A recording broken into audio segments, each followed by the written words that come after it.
ના રાડ્યો પાડે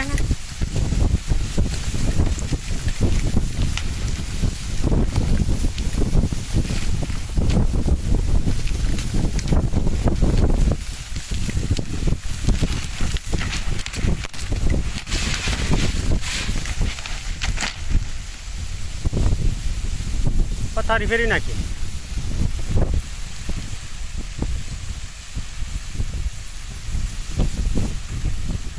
વેફર કરતા આજ વધારે ઉડ્યું આ ફરતા તો ઓલું બધું ઉખાડી હોત નાખી દો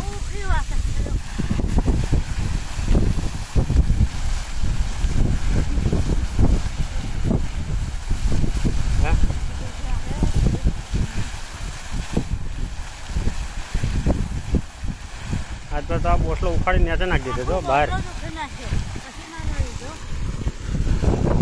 નુકસાન કઈ કરતું નથી આવું ને આવું જ કરે છે નુકસાન શું કહેવાય નુકસાન આ